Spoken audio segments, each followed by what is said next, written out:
Tourism for All. That's the theme for World Tourism Day being observed today, Tuesday, September 27. According to the United Nations, the theme speaks to the promotion of universal accessibility in tourism, whether traveling or at home, ensuring that the needs of the disabled and aged, among others, are always taken into consideration. In today's Jamaica Magazine, we celebrate the day as Jamaica remains a world leader in this sector. Welcome to the program. I'm Theodore Henry. Let's get the show rolling.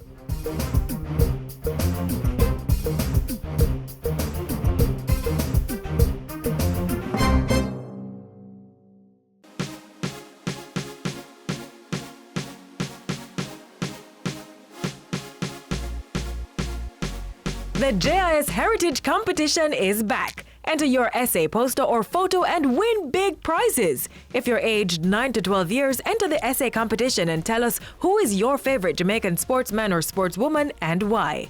High school students, enter the poster competition. This year's theme is Jamaica's Rich Sporting Heritage. If you're a tertiary level student, enter the photo competition. This year's theme is I am a sports champion. Competition closes for all 3 categories on November 6. Get started now. For information on submission and competition guidelines, visit our website at jis.gov.jm, call 926-359-024, extension 2137, or send an email.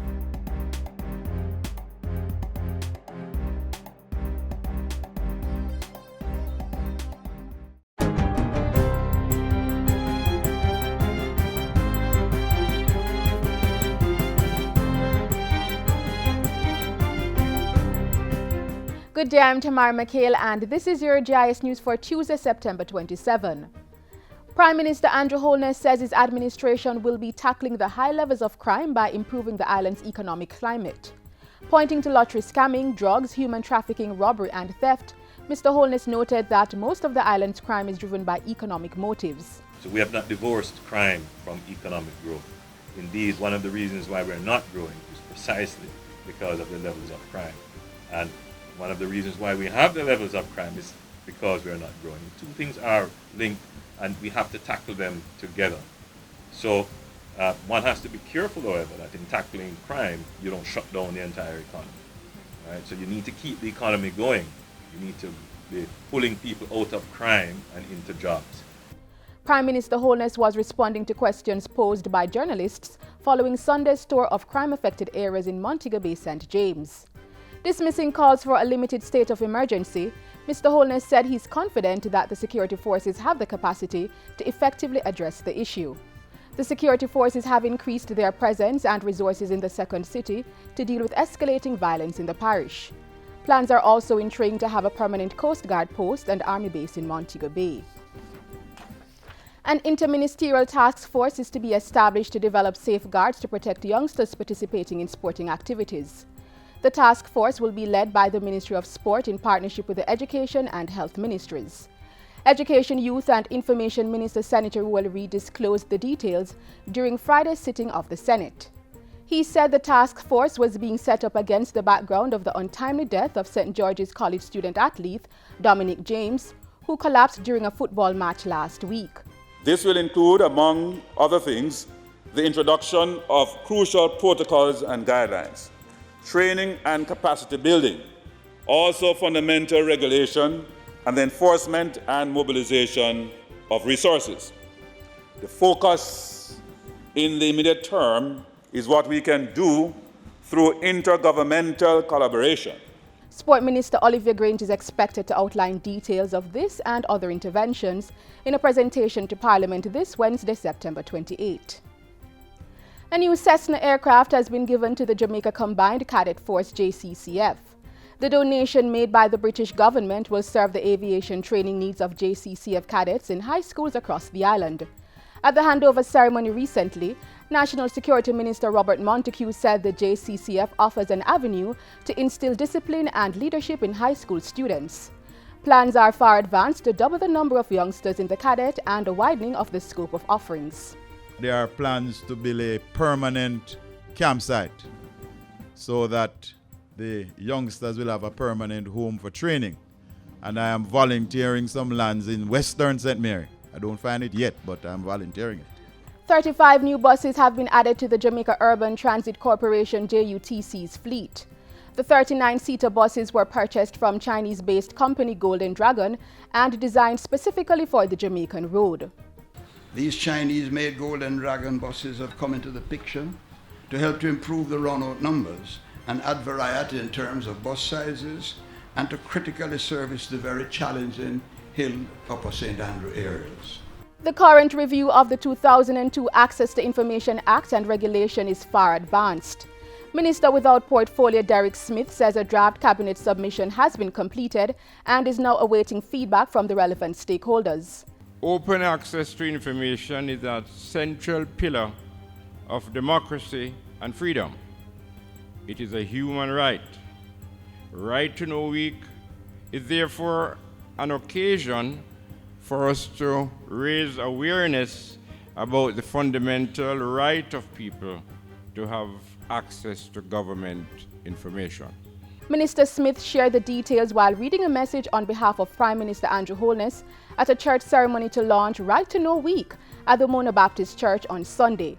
Right to Know Week is being observed from September 25 to October 1 under the theme Right to Know, Power to Change.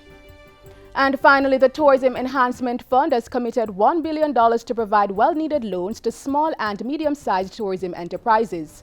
The Exim Bank will administer the revolving loan scheme and make disbursements to successful applicants. A memorandum of understanding was signed between the fund and the Exim Bank on Wednesday. Operators in the sector will be able to access from a minimum of $5 million up to $25 million at 5% interest for 5 years. And that's it for JIS News Today. I'm Tamara McHale. Thank you for watching.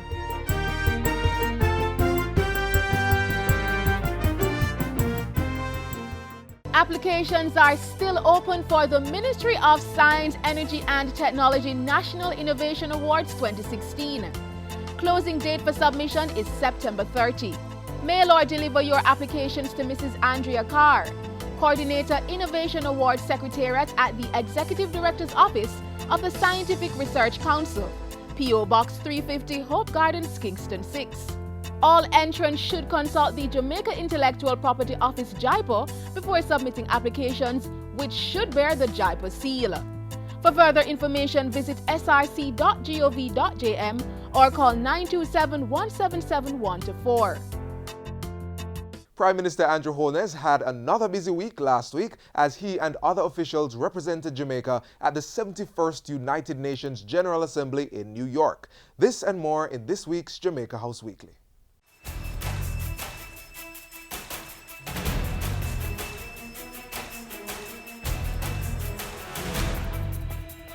Prime Minister urges Greater Police Citizen Corporation to arrest crime. Economy, crime and climate change top Jamaica's agenda at United Nations General Assembly. And government commits to sustainable building. You're watching Jamaica House Weekly. I'm Carrie-Ann Smith. The real victory will come when the citizens and the police cooperate, work together and provide information. Somebody knows, just not the police. And we have to correct that. Prime Minister Andrew Holness speaking following Sunday's tour of areas in Montego Bay affected by unusually high levels of crime. As he sought to reassure the people of the second city, Mr. Holness outlined a number of initiatives government would be undertaking. Among them, the establishment of a Coast Guard post in Montego Bay to stem the flow of guns into the city, reinforcing the numbers on the ground with the National Reserve and more police. The construction of a barracks for the Army in Western Jamaica and increasing the number of vehicles available to the police are also part of the Prime Minister's plans. Earlier in the week, Prime Minister Andrew Holness was in New York to deliver Jamaica's policy paper on the Sustainable Development Goals at the 71st session of the United Nations General Assembly. During his presentation, he underscored the importance of the international banking community reconsidering its withdrawal of correspondent banking services to the region. Trade represents 70% of the Jamaican economy, and as such, de-risking measures threatens our integration and economic viability. Therefore, we encourage our international partners to take the approach of establishing principles that ensure inclusive development strategies based on a country's ability to engage in vibrant, dynamic international trade. Prime Minister Holness used his assignment to the United States to speak on a number of issues pertinent to Jamaica's development. Sustainable tourism was the main talking point at the Clinton Global Initiative on Tuesday. Even though the tourism sector continues to grow, it pulls in people from all over seeking employment, seeking their share of the prosperity. But they end up living in substandard circumstances, which end up being a threat to the environment, the very environment on which they would depend for tourists to come. And so I think that is the next frontier for the government to tackle. How do we provide decent housing, access to education, safety and security, healthcare, and good transportation for those persons who are presently living in substandard conditions. On Wednesday, Prime Minister Holness called for a change in the island's middle income status, which locks it off from accessing developmental aid. Jamaica is not only calling on the international financial institutions to review their policy on graduating middle-income countries from development financing using GDP as the sole criteria. We're also proposing a carve-out within the middle-income category, similar to HIPIC, for small, highly indebted middle-income countries, where the inclusion of other indicators are used in determining economic well-being. We are committed to the protection of the rights of the most vulnerable among us and to ensuring the welfare of all domestic workers within the framework of our determination to promote decent work for all. Mr. Holness reiterating Jamaica's commitment to women empowerment after announcing the country's ratification of the ILO's domestic worker policy. And at a town hall meeting Thursday, the Prime Minister called on the gathering to sign a petition seeking a pardon for national hero Marcus Garvey. Garvey was convicted of mail fraud in 1923 by the U.S. government. I urge you to do it because Marcus Garvey is our national hero. But in the United States, he is not so recognized. And there is a charge against him, which we believe he should be exonerated from that. That should be struck from the record. And before he left New York on Saturday, Mr. Holness held bilateral talks with the leaders of Panama, Costa Rica, and St. Lucia. Back in Jamaica, Dr. Horace Chang was acting Prime Minister. On Wednesday, Dr. Chang met with the chairman of the China Development Bank, CDB. Later that morning, he oversaw the signing of contract involving the government, the CDB, and the operators of Alpart, Geoquan Iron and Steel Company. Before that, Minister Chang told a gathering to mark Engineers Week that government was taking steps to bolster sustainable development on the island.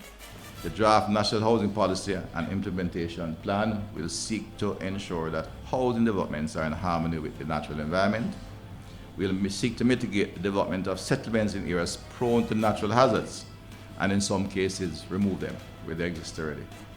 Support and promote initiatives that support green building, establish systems to allow for proper waste and sewage disposal. On Thursday, Minister Chang underscored the importance of workforce development training. Companies sometimes forget to invest in their employees, and so today I want to commend Campari for the steps you have taken in the development of your human capital. And that's how we close out today's edition of Jamaica House Weekly. We return next time with more of the stories coming out of the office of the Prime Minister.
go to the country areas, not just in the country, but in the town, and clean up all the rivers so that when the tourists them come out here, they have a nice place to relax, because the tourists them like the beaches and all those stuff to relax on.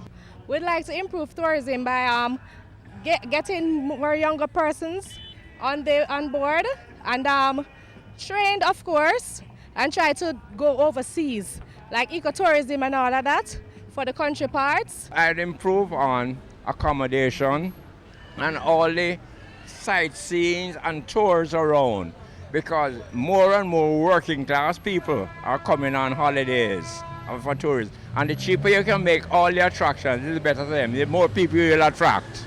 You could improve sports like polo, tennis, sport generally, and remove taxes from travelers. People that is coming that you have to take travelers tax on. We just need to be authentic, because a lot of tourists come to Jamaica, for Jamaican products, but it's the popular saying that whenever Americans sneeze, Jamaica catches the cold. So whatever is there, we try to bring here.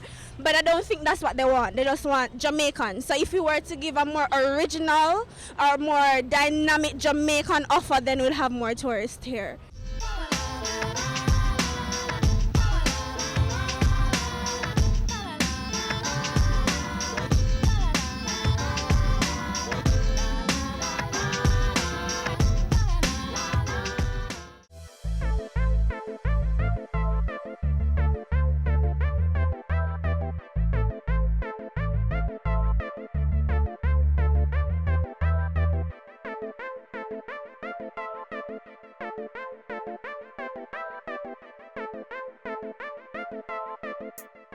I have spoken of the 5 pillars of tourism growth, which my ministry and our agencies will focus on in our efforts to transform the island's tourism sector and achieve significant growth. These pillars are tapping into new markets, developing new products, promoting new investments, building new partnerships, and renewal of our human capital. Underscoring these 5 pillars of growth are 5 networks incorporating several key sectors that will better integrate tourism with the people of Jamaica and thereby better spread the benefit all around. These 5 networks are gastronomy, yes, food, sports and entertainment, health and wellness, shopping, and knowledge. My friends, that renewed architecture of pillars and networks will be enveloped by the need to strengthen and expand linkages with our local agriculture sector, yes, our farmers, and with our manufacturing and services sector.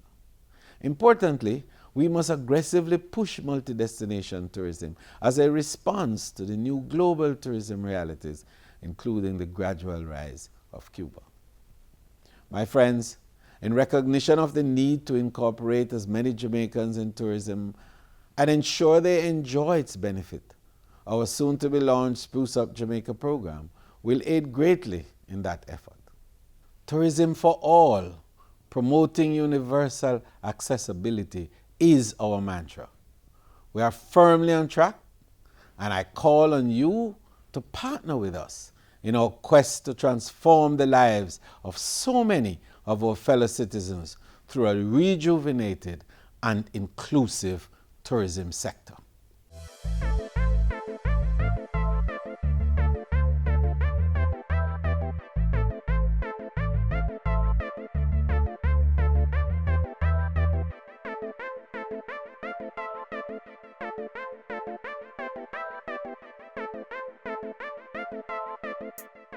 As we continue to observe World Tourism Day, we head into the mountains to feature an attraction that continues to lure visitors to our island paradise.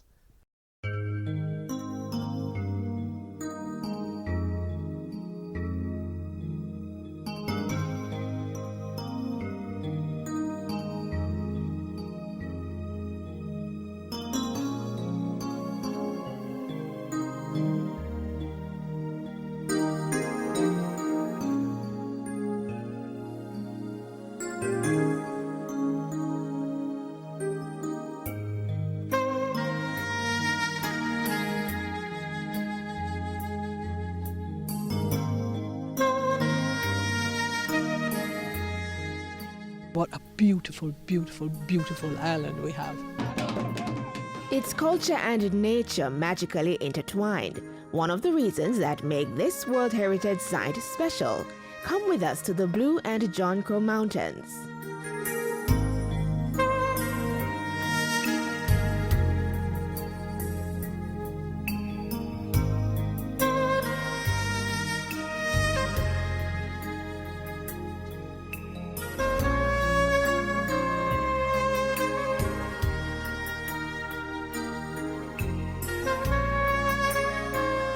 There is much to see, touch, smell, and taste up in these hills. You can just come in for the day, sit, relax, have your barbecue, go hike on our hiking trails. You can have a tour guide if you so desire to take you on the trail. You can also bring your tent and you can camp overnight. In the Blue Mountain Peak area, you can hike to the Blue Mountain Peak, go to the ice point, come back to Portland Gap where you can rest. The attraction at the peak itself is people hike up in the night, stop at their cabins, right? And then 3 o'clock in the morning, you'll get up out your bed, hike on the trail for another 2 hours to the peak itself to see the sunrise. It is beautiful.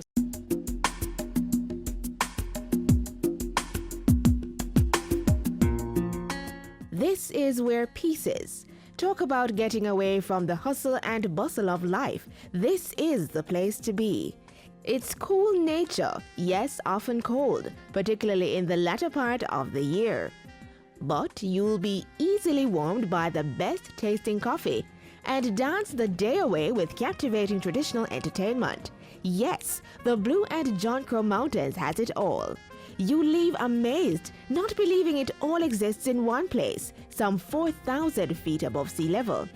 High up, where it feels like you can touch the clouds, where you can watch birds making their nests, playing among their flock. How it gets its name, the blue. If you're in Kingston looking in the hills or on the hills, you would see the color blue on the mountain. The John Crow part of it is our ancestors used to hunt wild boar and take it to the other parishes to sell to the different parishes. So what is not sold off, they would leave it, they wouldn't take it back home, and then the John Crow will come down and clean up after they leave.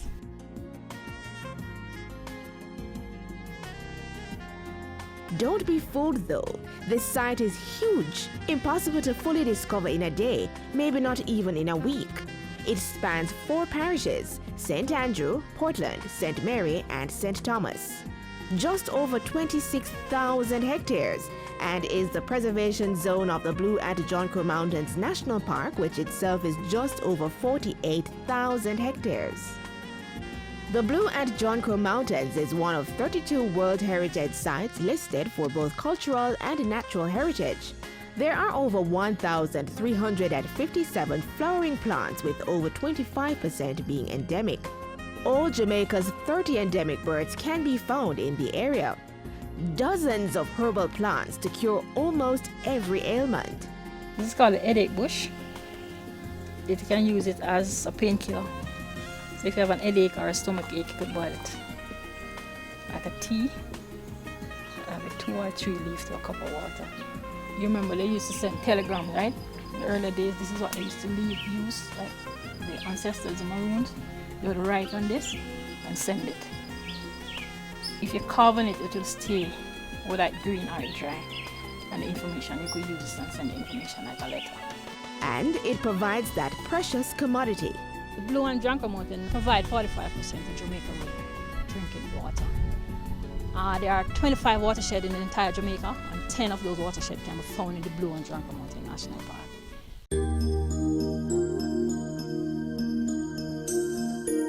On the cultural side, the Maroons take center stage. Once a refuge for runaway slaves, it remains home for their descendants. Their way of life is an intriguing history lesson for the unknown. There you may imbibe on authentic foods and dive into the inviting Nanny Falls. The interesting thing is that so few of us Jamaicans take advantage of the opportunity that we have up here in terms of the relaxation, the climate. Don't allow foreigners to know this World Heritage Site more than you. Remember, when you go, take only pictures and leave only footprints. For a tour inside the Blue and John Crow Mountains, call the Jamaica Conservation and Development Trust 960-2848-9 or 920-8278.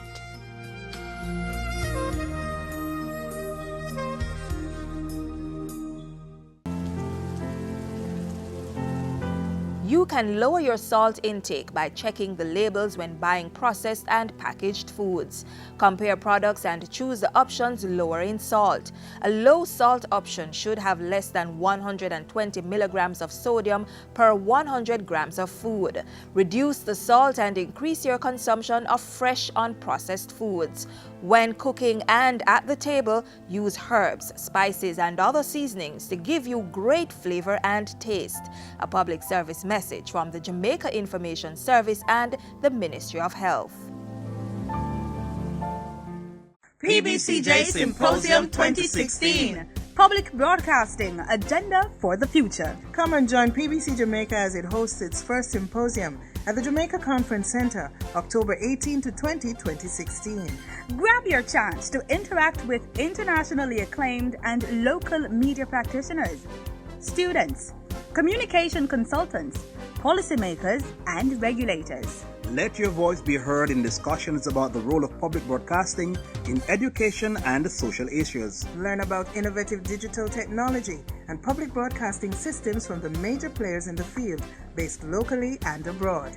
It's PBCJ Symposium 2016. Public Broadcasting, Agenda for the Future. For registration and additional information, go to symposium.pbcjamaica.org.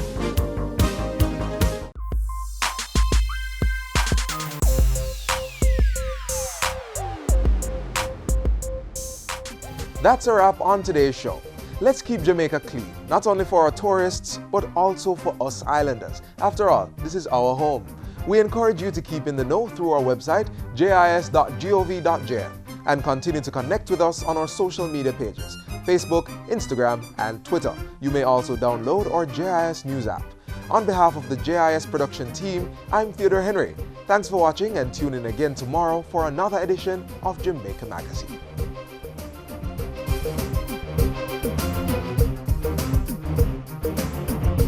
This has been a production of the Jamaica Information Service, the voice of Jamaica.